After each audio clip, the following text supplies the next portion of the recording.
Hello everyone, today we're doing something a little different. We're doing the review of the Eigengrau Oracle deck. It's created by an independent artist. His name is Mike Sette. And his Instagram is called the Somnambulant Visuals, which I love that word, somnambulant. It kind of means sleepy or sleepwalking kind of thing. And this deck actually came at the perfect time. Actually, Mike Sette reached out to me and asked me if I would be open to do a review, which of course I will, especially when the artwork and the deck is really, really speaking to me. So I'm excited to share this with you guys. All right, so here is the box. And it's a magnetic lid like this. And it opens like in a book. So it's 33 cards, but when we get to the cards, I'll show you why it's actually a lot more than just 33. So Eigengrau Oracle deck is a unique collection of hand-drawn visionary artwork that explores themes of consciousness, science, non-duality, philosophy, and spirituality. The universe speaks to us through patterns and symbols. As conscious living beings, we can see truth and wisdom in everything around us. The universe will reveal itself to those who seek it. Now, I personally work a lot with consciousness work, with non-duality philosophy, and of course, spiritual work. So just those keywords alone was really exciting for me when it came to looking and exploring the Eigengrau Oracle. All right, so it opens and it actually explains what Eigengrau means if you're not familiar. It's a German word, and it means the dark gray color seen by the eyes in perfect darkness as a result of signals from the optic nerves. So I don't know, I just thought that the title of it, the idea of it was just so interesting. Here we have the guidebook, and you have a ribbon to pull the cards out. Now this deck is independently created. Here are the backs, and it's basically the same size as a standard tarot deck, which I love that size. Who doesn't, right? Now also the cardstock is really good. It's not too flexible, but also not overly stiff. And I'm not very good with cardstocks, but it has a texture to it. It reminds me actually of the Tarochi Tarot, or Taroki. And if you're familiar with this deck, it has that linen feel. It has a texture to it. Also, it reminds me of the Supra Oracle. Or if you're familiar with the Pagan Otherworlds Tarot, it has that texture. However, the Supra and the Pagan Otherworlds tend to be very slippery cards, but the Taroki and the Eigengrau are not slippery. They actually feel really good on the hand, and it's really easy to shuffle, really easy to work with. Okay, let's take a look real quick at the guidebook. You have an 80-page guidebook, and actually this book packs quite a lot. I love the presentation of it. You have the introduction. It explains what Eigengrau stands for. It's a German word that means the intrinsic gray or the gray within. And he gives you the reasons why he chose this name. I'm not gonna read everything because I want you guys to have a mystery when you get this deck. You know, I love looking at reviews, but I like when I get the deck and it still surprises me, like the review didn't give me everything. Now, there's a sentence here that I do love that Mike explains. He says, everything, right here, everything is connected, including the seemingly polar opposites of black and white. Now, he says, I'm not a psychic, medium, or shaman. I respect those paths, but I haven't been particularly called to them. However, in my philosophy, art is undoubtedly magic. Art is a transmutation of spirit into reality. And I think that was beautiful. I agree. Art, in my opinion, is channeled. It's this communication between spirit, creativity, inspiration, the muses, right, and the artist, right? The channeler, whoever it is that you kind of want to vibe with. And then we have actually how to read the cards and some spreads. I actually find this to be really interesting. Once we get to the cards, you will see that they don't necessarily have reversals, but they have flipped meanings, for example. They have this side and that side. It's not a negative or positive aspect, it's just a different meaning. So it's kind of interesting that maybe you could do 1, 2, 3, and then you read, actually he suggests here, like read the upright oriented side of the first 3 cards, and then as an option, look at the 4th card as a whole. So you're looking at top and bottom of the cards. So I actually thought that was really, really interesting. Or if you do a single card, you could almost do 2 cards, right? But then you look at the top, you look at the bottom, and then you look at the whole, almost as if from one card, you actually get 3 different kind of messages from it. So I thought that was really, really powerful. You've got your interpretations. There's a bit of a ritual here that you can do, kind of. The history and the intention behind the cards. How to do a reading. And then we get into the cards. So this is the first one, kind of what it looks like. As you can see, it's not so much a reversal, but it's just this side and that side, right? And the keywords for the first one is matter and void. So you get some keywords on the side, and then here you get a bit of an explanation. Usually the top 2 paragraphs are, in this case, matter, and then the bottom 2 paragraphs are, in this case, the void. And it goes basically like that for all the cards. For example, we flipped here to number 6, intracellular and intercellular.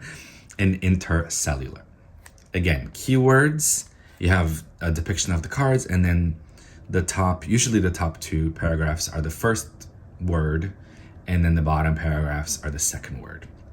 And you can read the whole thing. As you can see, it's not very long, but I personally love that. I'm a fan of Alana Fairchild decks, but she writes so much that 2 pages in, usually her pages are 4 or 5 pages long. By 2 pages in, I kind of lost the meaning of the card. I don't know what she's kind of saying anymore, and I almost forgot my original question. So with this one, you're working with a concise message, but it's also a precise and direct message that you get to spend time with yourself, with the card, with your intuition. Not only that with the guidebook, but you get to spend a lot of time with these images that I think Mike did an incredible job. So then we get to the final card, and that's basically the end of the guidebook, which actually we'll do a reading. We'll do a collective reading at the end. All right, so let's get to the cards. I love these simple, elegant backs.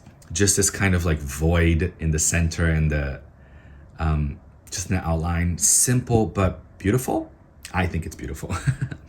All right. So I'm going to show you guys this side. Then after we go through all the cards, we'll flip and look at the other side. All right. So we've got matter, number 1. Order. Atom. We've got the sun.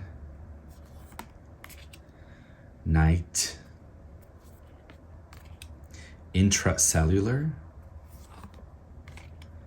Singular. I thought this image was so genius. Actually, I'm gonna say that a lot. I'm gonna say that a lot. Inhale. Tree. Fruit. As you can see, a lot of them are split in half.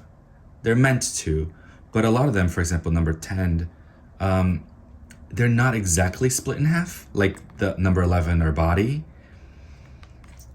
And I love that just because there's a continuity to them. You can look at, for example, the feminine, and of course the bottom is masculine, and it creates this image, this entire whole image. Offspring, open, consciousness, object, awareness, aversion, imagination,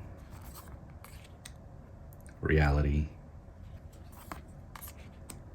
narrator, writing, journey, transcend, neophyte, conservation, reap, salvation, nirvana, life, receptive, astronomical, and Metatron's cube. Okay, let's look at the other side. I don't know, but I am actually once again, I'm so grateful for Mike to reaching out to me because I love this artwork. So we have the void, number 1, chaos, bond, the moon, day, intercellular, collective, exhale, the seed, roots, mind, masculine, parents, closed, ego, shadow, attention, grasping, memory, perception, witness, reading, destination, mundane, sage, consumption. Oh, look at all the fire. So, damnation, samsara, death, active, infinitesimal is how I pronounce that one, and flower of life. So I hope you guys are loving this deck as much as I am. I am really impressed and excited about the artwork. I love the keywords. I love how expansive they are and how thought-provoking they are, which is really what I seek in a deck. So Mike, I want to thank you again so much for sending this to me. As soon as I saw it and as soon as I touched it, I was like, I'm going to spend a lot of time with this deck. I can tell. I can tell that this deck and I are going to be good friends, whether it wants to or not. I'm kidding. But okay, so let's do a reading for the collective. Let's see what this deck has to say for us. Now, I told you earlier that it has 33 cards, but really it doesn't. If you think about it, especially the way that the book presents it. One, you have 2 keyword top and bottom. You almost have 2 images kind of on each of them. So then from 33, it goes to 66. Now, like I said, the way the book describes it, you can look at the top, look at the bottom, and look at the whole card as a whole. So really now we're going up to 99. Is that 99 different meanings? So this deck, which is really what I look for in decks when I work with them, is I don't care how many cards are in it. I used to be that person that was like, oh my God, this deck has 60, this deck has 108. Yes, the more cards, the merrier. But now I'm like, hold up. Because big decks, we all love a big deck, but it gives you too much almost, and you never really get to know that deck and all it has to say to you. When a deck like this, that honestly feels really good on the hand, and I love the cardstock, I love the way it feels really durable, and honestly, this deck feels really, really well made. So good job to the creator. All the links are going to be below for their Instagram, for Somnambulant's visuals. Instagram, where you can purchase the deck, and everything is going to be in the description below. But I'm really at awe with this deck, and I'm very, very excited to work with it. And I'll come back and do like a deep dive for you guys. after like a few months of working with it, we'll come back. All right, let's do it one more shuffle. The one thing, I read reversals when it comes to my oracles, when it comes to my, especially with my tarot, I do read reversals. So I am no stranger to flipping the cards and doing, this. If you don't read reversals, this deck may get you comfortable with it. Hopefully it will get you comfortable with reading reversals, because in this deck, there is no such thing as a reversal. It's just another message. That's all it is. I feel like reversals get a bad rap because we think, oh, it's negative. And actually, the keyword that came up is damnation. I feel like this deck already is kind of getting my sense of humor, because I was just talking about how we see reversals as damning, as a damnation message, when it's not. And the flip side of this is salvation. So it's really, really interesting. Okay, let's see what the guidebook has to say. But first, just check out the image. You know what I find is interesting about this image in particular? Right in the middle, we have this open mouth, right? Now we're looking at the damnation side, and the fangs are smaller. On the salvation side, they're really big. So I feel like with damnation, it's almost like it looks like it bites, but it wouldn't hurt that much, Like we give damnation the monstrosity that we think it is. We're the ones that give it weight and fear instead of being the reality. But let's look at the guidebook. Okay, damnation. Salvation and damnation are synonymous with judgment. These are somewhat arbitrary values we place on ourselves and others. We condemn some actions and exalt others. While useful in helping define our collective morality, this judgment can present a skewed picture of reality. In blindly utilizing judgment without nuance or reason, we prevent ourselves from seeing what is actually there. Of course, some actions, thoughts, and speech are virtuous, while some are not. But their effects happen independently of our opinions. Judgment acts as a kind of moral shorthand. Salvation and damnation have value. They can be a roadmap when none is present. We all strive to be virtuous, but salvation and damnation can also be precursors to pride and shame, respectively. Take caution.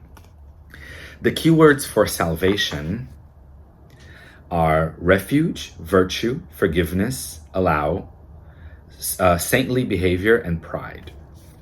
And the keywords for damnation are guilt, shame, indulgence, condemnation, non-virtuous actions.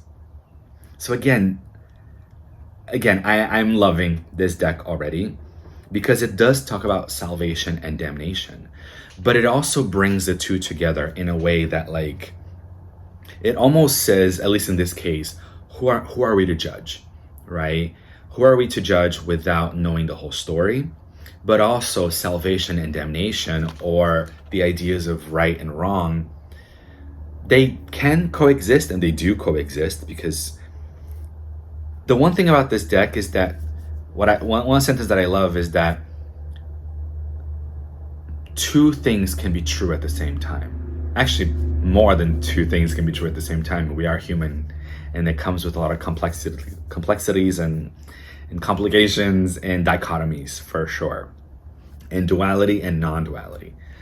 So when we are in the idea of salvation and damnation, what are we really talking about here?